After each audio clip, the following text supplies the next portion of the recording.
Remember my video in different languages with no cut? I'm going to try to repeat that. It was a lot of fun to record it, and I think it will be a lot of fun to record it again now that I speak some Swedish and that I started Swiss German.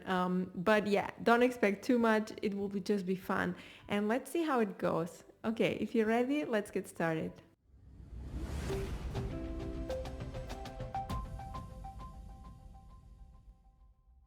As always, you can activate subtitles. As you know, I speak English, I do have an accent, and my accent keeps changing. Sometimes I will have like a great day where really I'm speaking very well and using very sophisticated words, and then have a day where I forget like very basic words or where my pronunciation is a little bit off, and that's fine. Language is evolving, and we are also not always having the same capacities. Like some days are better than others, and if I haven't been using English for a while, then it's a little bit rusty, and it's okay. All right. Now we will switch, and I will do it in the following way. I will start with Catalan, which is the first language I learned, and then keep changing language to the next language I learned. Okay. So if you want, activate subtitles now. Molt bé, doncs en català, bàsicament, què us puc explicar? El català és la meva llengua materna, sempre quan era petita, o sigui, és la primera llengua que vaig aprendre, amb la meva família, amb els meus amics, a l'escola també parlava català, i és una llengua que m'agrada molt escoltar, per exemple, música en català, és una llengua que em sento molt meva, lògicament, i també és una llengua que ara mateix no utilitzo gaire, l'utilitzo per això, per parlar amb amics, per parlar amb família, però no visc a Catalunya, visc a Suïssa, i llavors amb la majoria dels meus amics d'aquí, o la gent que he conegut, o la feina, no sol parlar el català, tot i que de vegades també és veritat que sí que el faig servir a la feina i tot. Vull dir que tinc molta sort, crec. Sí. Entonces, en español. Bueno, el español también lo uso en mi trabajo. Lo aprendí pues al crecer bilingüe, digamos, en Barcelona o cerca de Barcelona. Antes tenía un acento muy catalán cuando hablaba español. Ahora sigo teniendo acento y no hay problema con eso. Pero la verdad es que como tengo muchos amigos latinos, se me pega a veces un poco pues el acento de diferentes ciudades o países o lo que sea, ¿no? Por ejemplo, tengo amigos de Venezuela y pues se me pegan pues palabras que usan ellos o expresiones, o a veces pues no sé, me cambia un poco la pronunciación. Creo que es normal, ¿no? Y no pasa nada. Sí, el español la verdad que me gusta también.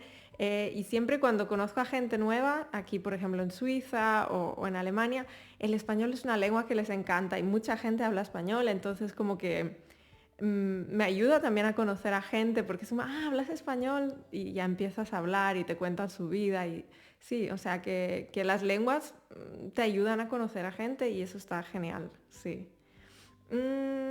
Of course, English, well, I already spoke English in this video, so I'm not gonna speak too much in that language, but as I've said in many occasions, I learned English basically, of course, at school, but like the thing that helped the most was like finding something very interesting for me, like the Harry Potter books, or later the films, music I was interested in, so things I really wanted to understand, and ways to, it's just kind of, how to put it, get immersed in that language and not simply learn it just because I have to. So just find a way that motivates you and that really drives you to learn it. Oui, après, alors tout le monde pense probablement qu'après l'anglais, j'apprends l'allemand, mais ça, c'est pas vrai du tout. J'ai eu le français aussi à l'école. Après, à l'université, j'ai appris un peu le français aussi parce que je faisais de la traduction. Et oui, alors le français pour moi, j'ai toujours trouvé que c'est une langue très belle, mais je trouvais très difficile d'apprendre la prononciation. C'était toujours quelque chose de difficile pour moi. Et parfois, j'oublie les paroles. Ou il y a des structures, même si c'est une langue pareille, c'est une langue romance et tout ça, c'est pas toujours la même chose. Et il y a parfois des expressions que je trouve difficiles, des choses que Encore aujourd'hui, même si j'ai le niveau B2, je travaille en français et plus ou moins j'arrive à communiquer tout ce que je veux, mais j'ai pas arrivé à cette perfection de, par exemple, la différence entre de et des. Je trouve que parfois, alors je l'utilise, j'espère, plus ou moins bien, mais ça me semble difficile. Je l'avais dit aussi dans une autre vidéo. Toutes, toutes, tout parfois la prononciation c'est pour moi très difficile de savoir est-ce que je dois prononcer ça ou pas. Ouais, c'est difficile.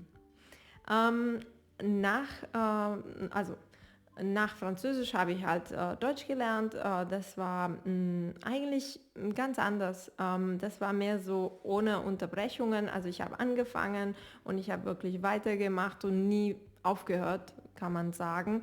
Mit Französischem, das war halt schon ein bisschen mit Unterbrechungen. Jahrelang habe ich aufgehört und dann wieder aufgenommen.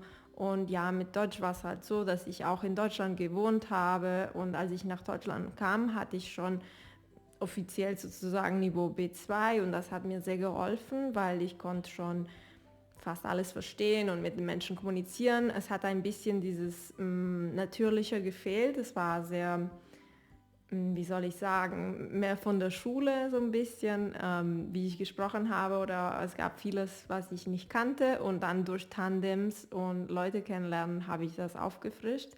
Aber nach wie vor habe ich oft weiß ich nicht, wie man bestimmte Sachen sagt. Es ist nicht so, dass ich jetzt perfekt spreche oder so. Ich mache Fehler immer noch, aber das gehört irgendwo dazu. После немецкого я учила русский.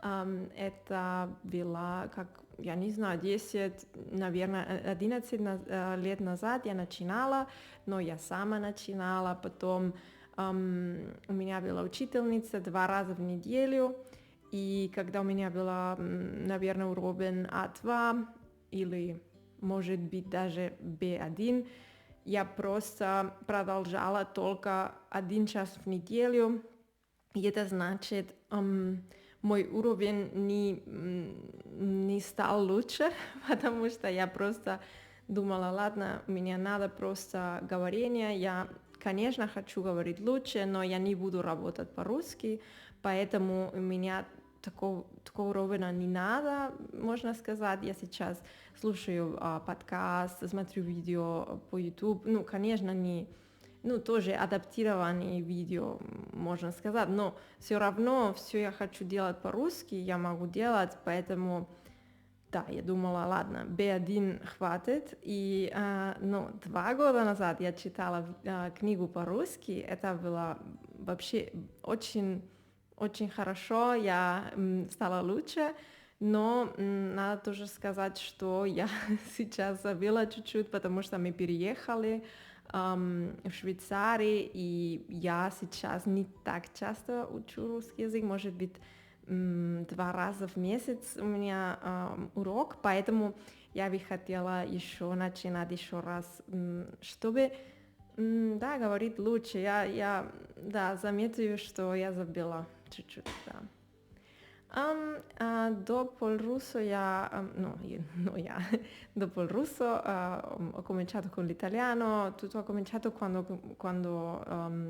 la pandemia, 3 anni e mezzo fa ho cominciato con il canale di YouTube e un esperimento era imparare un po' di italiano, vedere cosa posso imparare in una settimana sul Duolingo. Non ho imparato tanto, però mi sono reso conto che mi piace molto la lingua, ho deciso di continuare e ho scoperto, grazie all'italiano, ho scoperto un po' il metodo naturale, perché io usavo il metodo naturale ma senza esserne veramente cosciente, non sapevo che guardare video, ascoltare la musica, eccetera, era un buon metodo, pensavo che lo facevo per divertirmi. E dopo con il metodo naturale ho detto Guarderò un video in italiano ogni giorno, 10 minuti al giorno e ho imparato tantissimo. Ma dopo un anno ho pensato, adesso voglio imparare un'altra lingua, cosa farò con l'italiano, non lo voglio dimenticare. E cosa faccio adesso? Ho un tandem una volta a settimana e questo è sì, no, non tolga questo russo. Solamente una volta a settimana imparo l'italiano, si può dire, però anche mi piace la musica in italiano, magari senza rendermi conto faccio di più, però sì, minimo una volta a settimana una conversazione in italiano. Um, jag har också lärt mig jag har också lärt mig svenska. Jag skrattar för jag har inte pratat svenska så mycket tid. Just nu är min fokus inte på svenska. Jag fortsätter att lyssna på poddar men inte varje dag som förut. Det betyder att jag har blivit, hur kan jag säga, värre? Jag vet inte längre, men jag pratar inte så bra som förut. För mitt fokus är inte på svenska alls. Det är för mig jättesynd, för svenska är mitt favoritspråk just nu. Men jag vet att jag måste fokusera på schweizerdeutsch. Därför lär jag mig inte längre, men jag vill inte glömma allt. Och därför lyssnar jag på poddar kanske en gång i veckan, eller jag vet inte. Och jag har också på Instagram, jag kanske läser någonting på svenska. Det hjälper också. Jag har inte glömt så mycket. Jag kan förstå allt som förut, men det är för mig lite svårt att prata på svenska. Men en dag kanske ska jag ha mer fokus på svenska igen. Hoppas jag i alla fall. Schweizerdeutsch. Ich kann nicht sprechen. Ich kann noch nicht so viel sprechen auf Schweizerdeutsch. Ich will jetzt weitermachen mit dem Lernen von Schweizerdeutsch, aber ja, das ist nicht immer leicht zu sprechen. Ich verstehe das sehr viel mehr. Zum Beispiel man sagt zum Beispiel etwas ist etwas oder jemand ist jemand oder heute zusammen ist Hallo zusammen oder schöner Tag, schönen Tag. Sowas. Ich verstehe sehr viel, aber ich finde es nach wie vor schwer zu sprechen. Aber ja, ich werde da weiter berichten. So I think I had a couple of times, I don't think I caught anything, but I had a couple of times where I started mixing languages, like when I was speaking Italian and some words in Russian came up. And I just want to say this is completely normal. So don't freak out about it. If the same happens to you, it's completely normal. And as I mentioned, I wouldn't say I speak any of those languages perfectly. Like I still make mistakes in German and French. And in the languages I have a lower level, of course, even more. But I don't think you need to be perfect to work in a language. Like for instance, I use German and French for my job, also English, and I'm not perfect in any of those languages, but I would say I'm good. It's good enough for the job I'm working at. So it will always depend on the specifics of the job, but yeah, just making mistakes is part of the process. I encourage you to create such a video, even if you don't upload it. It's a lot of fun. It's challenging, and I think it's good for your brain. So thanks a lot to my Patreons, and I hope you like this video. Leave me a comment down below, and hope to see you very soon. Bye bye.